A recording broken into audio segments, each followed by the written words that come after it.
Let me share with you how to fund a Skrill account. There are a lot of ways to fund the Skrill account, either from P2P or by card. There are a lot of ways, but I'm going to share two with you, and one of them is card, using the card. So let me log into my Skrill account and show you how to do it.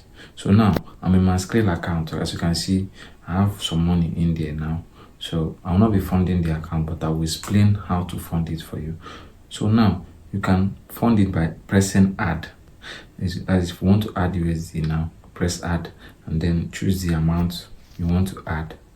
To add 100 now, I'll select 100 and then select payment method, and then I'll select card. The cards that are accepted are UBA prepaid card, First Bank prepaid card, or any other dollar prepaid card. You can use it to fund dollar. But if you are funding with Naira, you should be aware of charges. Well, Skrill is expensive.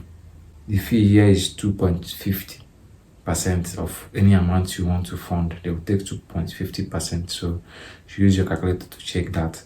So that's what they charge to fund the account. So once you select the amount, insert your card details, click on it, an OPT will be sent to your phone number that is linked with the ATM card you are using or the debit card you are using. Then enter the OTP and money will be funded into your Skrill account. So another method here is to use this app, ATM. I can use ATM now on my ATM app. I don't have any money there now. As you can see, it's empty. So, but to fund your Skrill account from here, you have to first of all add money here. So you can add money from OPay. Then you can, as you can see, each one of them comes with charges.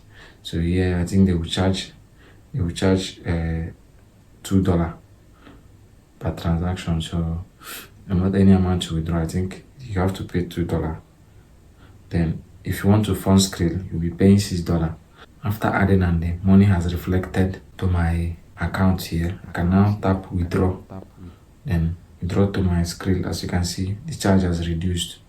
The charge is now $3 also. So you can now choose either I'm the owner of the account. Of course, you should use your own account. Don't use any other account to avoid issues.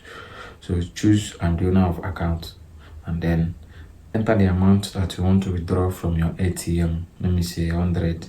As you can see, it's writing insufficient fund. Then here is the amount that I'm going to receive in my Skrill. So when I do that and send it, someone that needs this $100 in ATM will now send them this money to me. It's $96 in my Skrill account, and then this I will now confirm the payment and come back here to verify the $100 for the person, and the money $100 will be released for the person here on ATM. So there are a lot of process. You can still fund your Skrill from crypto websites via P2P. So the choice is yours. That is how I used to fund my Skrill account right here in Nigeria. If you have any question that you want to ask me concerning this video, please do so in the comment section. If you find this video helpful, please like and subscribe. Thank you for watching. See you in the next one.